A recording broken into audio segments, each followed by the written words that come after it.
Hello बच्चों, कैसे हैं आप सब। Welcome back to the channel.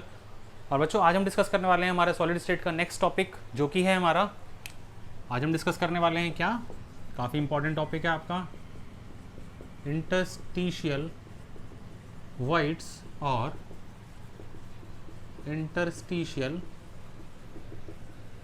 Sites.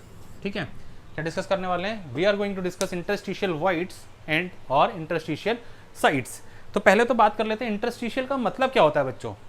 Interstitial का मतलब ये होता है कि जैसे मान लीजिए हमारे पास ये 3 एटम थे, तो आप अगर देख पाएँ तो इन 3 एटम के बीच में ये जो स्पेस है, ये वाला जो स्पेस है, ये कहलाता है हमारा इंटरस्टिशियल स्पेस या फिर इंटरस्टिशियल साइट। ठीक है बच्चों, पहली बात समझ में आ गई।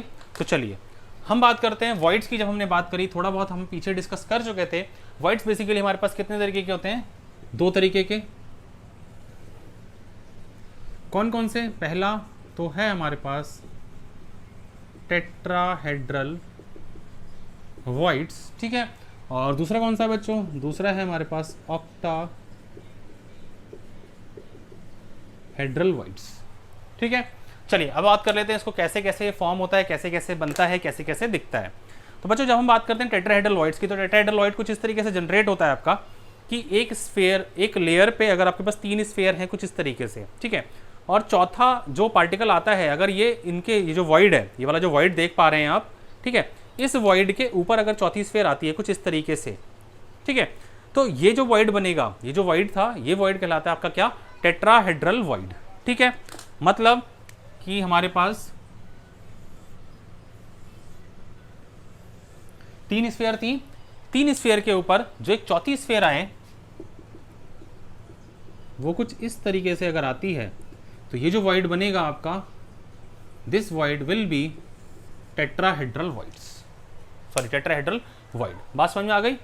ठीक है, अब बात करते हैं टेट्राहेड्रल वॉइड वाले केस पे। इसमें अभी हम अगर ध्यान दें कि टेट्राहेड्रल वॉइड में बच्चों कितने स्फीयर आ रहे हैं एक वॉइड पे, 4। ठीक है, तो इसी तरीके से हम यहाँ पे ये कहते हैं, चलिए इसको थोड़ा सा अभी, तो बच्चों समझ में आ गई बात, इसको टेट्राहेड्रल क्यों कहते हैं। इसको देख लेते हैं कि अगर हम इन 3 स्फीयर को जोड़ें तो हमें कुछ इस तरीके से मिलेगा, और जो चौथी स्फीयर थी ये कहाँ आ रही है, ये इनके सेंटर्स पे आ रही है। तो अगर मैं इन चारों को जोड़ूं तो मुझे क्या मिलता है, एक टेट्राहेड्रल मिलता है, इसीलिए इसको कहा जाता है टेट्राहेड्रल वॉइड। ठीक है, आइयो बात समझ में आ गई होगी। चलिए अब बात करते हैं ऑक्टाहेड्रल वॉइड की। ऑक्टाहेड्रल वॉइड क्या होता है, तो ऑक्टाहेड्रल वॉइड बच्चों कुछ इस तरीके से बनता है कि अगर हमारे पास एक स्फीयर कुछ इस तरीके से रख देते हैं पहले ही। अब मान लेते हैं कि भाई एक लेयर थी, इसके वॉइड था, एक वॉइड इसका ये था। अभी क्या किया हमने, वॉइड को कवर कराया था, बट कई बार हो सकता है कि आप जब इसको रखें, हमने देखा है पिछले केस में जब हमने पैकिंग देखी थी, पैकिंग में मैंने थोड़ा सा इसको एक्सप्लेन किया है, और अगर आपने वो वीडियो मिस करी है तो ऊपर यहाँ पे आई बटन में आपको वीडियो मिल जाएगी, उसको देख लीजिएगा। थोड़ा सा आपको अरेंजमेंट समझ में आएगा कि हम कैसे कैसे कब रखते हैं, कब हमारा टेट्राहेड्रल वॉइड बनता है, कब ऑक्टाहेड्रल वॉइड बनता है, किस तरीके से हम इसे गवर्न करते हैं। ठीक है, तो फिलहाल बात करते हैं, तो ये 3 पे एक वॉइड है, इस पे एक वॉइड आया। अगर हम इस तरीके से रखें 6 स्फीयर को कि ये कुछ इस तरीके से अरेंज हो, ठीक है, तो आप देख पाएंगे कि यहाँ पे जो इनका वॉइड था ये अभी भी कवर नहीं है, मतलब आप देखें तो वॉइड कवर नहीं है। दैट मीन्स कि इन 3 का बीच का जो वॉइड है, इन 3 का बीच का जो वॉइड है कुछ इस तरीके से होगा। ठीक है, इसको कवर करने के लिए हम कुछ ऐसा रख देते हैं, सिंपल। दैट मीन्स अगर हम इसको देखें तो हम ये देखेंगे कि भाई एक वॉइड था, एक वॉइड पे कितनी स्फीयर आ रही है, 3 स्फीयर नीचे वाली और 3 स्फीयर हमारी ऊपर वाली। ठीक है, सिंपली मतलब हम ये कह रहे हैं कि हमारे पास एक वॉइड है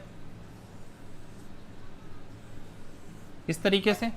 ठीक है, इस वॉइड को कवर कराने के लिए हम स्फीयर को रख रहे हैं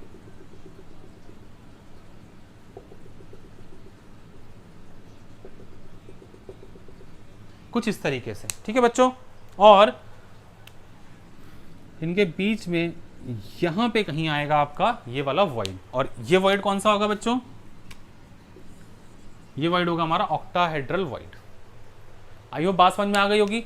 अभी बिल्कुल थोड़ा सा क्रिस्टल क्लियर चीज़ें हो रही होंगी कि कैसे टेट्राहेड्रल वॉइड बनता है, कैसे ऑक्टाहेड्रल वॉइड बनता है, कि भाई 3 के ऊपर अब हम देखें तो होगा क्या, यहाँ पे 2 ट्रायंगल होंगे, 2 ट्रायंगल के एपेक्स कुछ इस तरीके से होते हैं, एक का एपेक्स नीचे की तरफ, एक का एपेक्स ऊपर की तरफ। तो हम ये सोच सकते हैं कि भाई देखिए इन पे एक टेट्राहेड्रल बनेगा इसके हिसाब से, ठीक है, इन 4 मतलब ये 3 और ऊपर वाली 4, इस पर एक टेट्राहेड्रल बनेगा, और अगर हम इन दो टेट्राहेड्रल को जोड़ दें बच्चों तो क्या बन जाएगा, हमारा एक ऑक्टाहेड्रल बन जाएगा। समझ में आ रही है बात, नहीं आ रही है? तो एक टेट्राहेड्रल ऊपर वाला, एक टेट्राहेड्रल नीचे वाला, दोनों को जोड़ दिया तो क्या बन गया, हमारा एक ऑक्टाहेड्रल बन गया। तो इसी तरीके से यहाँ पे अब हमने बात कर ली ऑक्टाहेड्रल वॉइड और टेट्राहेड्रल वॉइड की, ठीक है।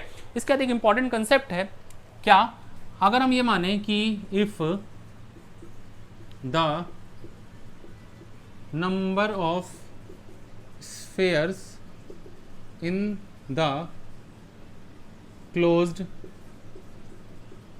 Packed structure equals to n।